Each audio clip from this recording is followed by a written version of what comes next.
Chapter 8 Legendary. No, Tella hadn't been invited to the palace, but if Scarlet was on the list, Tella should have been too. Legend was playing with her. He must have removed her from the guest list after Tella's conversation with Nigel. She took a deep breath, refusing to be nervous, but she imagined every servant in the wing could hear the pounding in her heart. It would be easy for the guard who escorted her there to toss her out into the night. No one would even notice right away, given how often Tella intentionally disappeared. And that she'd already been separated from Scarlet and along with everybody else she knew in Valinda. My sister, Tella said. She's staying here. I could share her room. That would be unacceptable, the matron answered, around stiffly than before. I don't see why it matters, Tella said.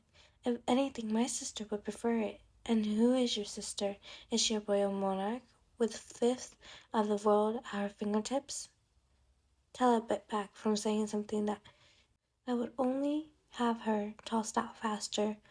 What about one of the other wings? She asked sweetly. There must be one empty room in such a large palace.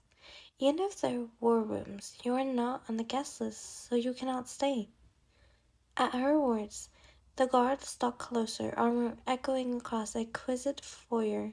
It took everything Tella had to keep from raising her voice. Instead, she forced her lips to tremble and her eyes to turn watery. Please, I have nowhere else to go, she begged, hoping the woman had a heart somewhere beneath her starched dress. Just find my sister and let me stay with her. The matron's lip hinged, praising Dante in all her pathetic splendor. I can't let you stay here, but perhaps there's a free cot in the nest in the servants' quarters. The guard shadowing her snickered. Tella's heart sank even further. The nest in the servants' quarters? Excuse me. The low voice rumbled directly behind her, a rough brush against the back of Tella's neck. Her stomach dipped and tied a knot. Only one person's voice did that to Tella. Casually, Dante came out to her side, a silhouette of sharp raven wing black, from her perfect dark suit to the ink tattooing his hands. The only light came from the shimmer in his amused eyes. Having a problem with your room? Not at all. Tella let her cheeks not to flash with embarrassment, hoping he not overheard the conversation. There's just a tiny mix-up, and it's being resolved. What a relief. I thought I heard her say she was putting you in the servants' quarters. That's only if there's room, the matron said. Tella could have turned mortified green and sunk into the lap's floor, but they were shocked. Dante, who usually enjoyed laughing at her, didn't so much as tilt the corner of his mouth in derision. Instead, he turned the full force of his brutal gaze on the matron. Do you know who this young lady is? I beg your pardon, said the matron. Who are you? I oversee all of Legend's performers. Dante's voice was full of more arrogance than usual, a type of tone that made it impossible for Tella to discern if he was speaking the truth or making up a lie. You do not want to push her in the servants' quarters. Why is that? Asked the matron. She engaged the heir to the throne of Meridian Empire. The woman's brows drew together wearily. Tella might have done the same, but she instantly covered her surprise with a sort of haughty expression she imagined a royal heir's fiancé might wear. Of course, Tella didn't even know who the current heir was. Dante had no children, and her heirs were killed faster than the news could travel to Tella's former home on Trista. But Tella didn't care who her fake fiancé was, as long as it kept her from sleeping in the nest. Unfortunately, the matron who looked spectacled didn't know His Highness had a new fiancé. It's a secret, Dante responded flawlessly. I believe he's planning on announcing an engagement in the next party, so I recommend not saying anything. I'm sure you heard what his temper is like. The woman went stiff. Then her eyes darted from Dante to Tella. Clearly she didn't trust either of them, but her fear of the heir temper must have overweighted her better judgment. I'll check again to see if there's another room available, she said. We're full for the celebration, but perhaps someone we expected hasn't arrived. The moment she laughed, Dante turned back to Tella, leaning close so that no eavesdropping servants could hear. Don't rush to thank me. Tella supposed she did owe him a bit of gratitude, yet the exchange coated her with the thick sensation that Dante was doing her the opposite of a favor. I can't figure out if you're just saved me or landed me in an even more unfortunate situation. I found you a room, didn't I? You've also given me a bad-tempered fiancé. One corner of his mouth lifted. Would you rather have pretended to be my fiancé? I considered saying that, but I didn't think that would be the best choice since... What was it you said to your sister? He tapped a finger against his mouth's chin. Ah, yes. When we kissed, it was a terrible one. Of the worst. Definitely not something you would wish to repeat. Tella felt the color drain from her face. God's blood. Dante was absolutely shameless. You were spying. I didn't need to. You were loud. Tella shouldn't have said she hadn't meant it. She had to have known she hadn't meant it. But the last thing she wanted was to boost Dante's pride. So this is revenge. He leaned even closer. Tella couldn't discern if the humor had left his gaze, or if it had just shifted into something deeper and darker and a little more dangerous. His warm fingers intentionally skimmed the length of her collarbone. Her breathing hitched, yet she didn't pull away, even as his eyes became nearly level with hers, coming so close she could feel the sweep of his lashes. Let's just say we're even now. His lips moved to the corner of his mouth. Then, right before making contact, he pulled away. I wouldn't wish to repeat something so unpleasant for you. Without another word, Dante strutted off, his wide shoulders shaking as if he were laughing. Tella burned after what Dante had just done. They were far from even.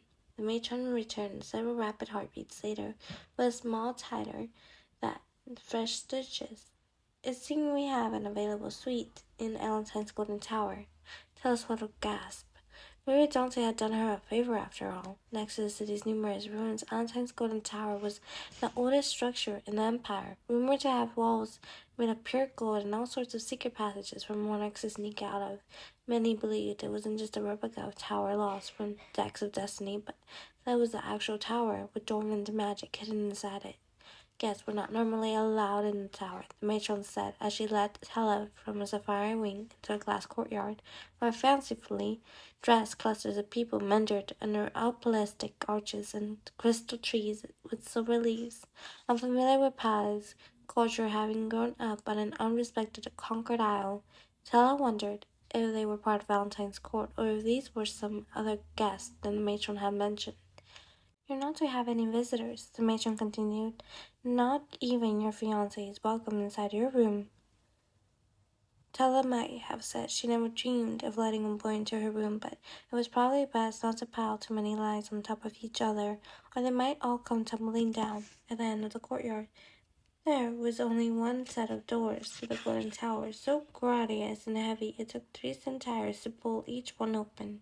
Tella didn't realize the guard from the carriage house still followed her until he was stopped as Tella and the matron were both let through.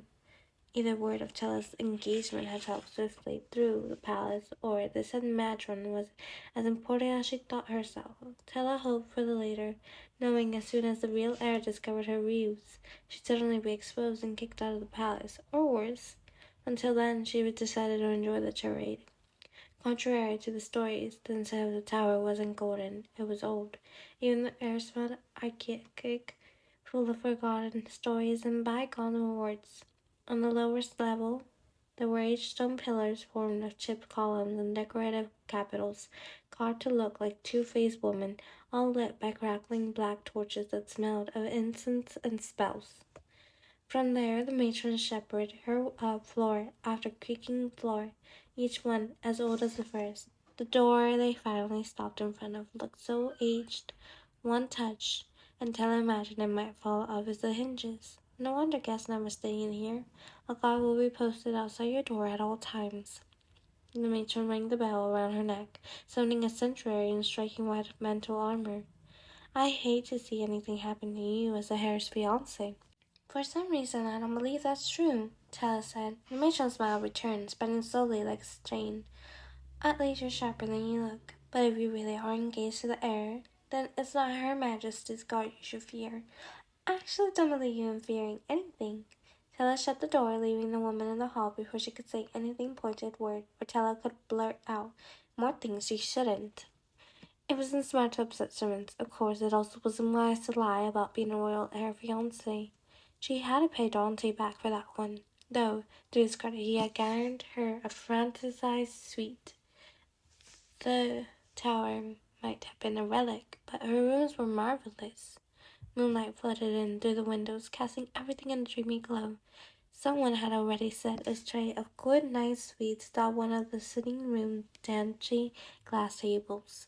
Tella plucked a star-shaped cookie as she wandered past two white stone fireplaces into a lavish bedroom covered in carpets of glory blue. They matched, the heavy curtains hanging from an inviting canopy bed. Tella wanted to collapse on top it and sleep all her troubles away. But she needed to wake Scarlet first and let her know she was. Two voices tripped out of the corner. Tella's eyes cut to a cracked door to the crook of a room, which likely led to the bathing room. She heard the whispers again, servants who must have been unaware Tella was there. One voice was light and chirping, and the other warm and soft, making her think of a petite bird talking to a plump bunny rabbit. "I honestly feel sorry for her," said a bunny girl.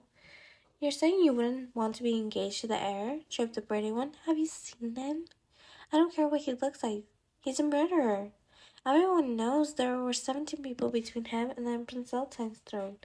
Then, one by one, all other heirs died in a horrific death. But that doesn't mean the current one killed them all." "I don't know," murmured the bunny.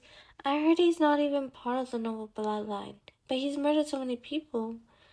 The real heir won't step forward." "You're ridiculous, Barley."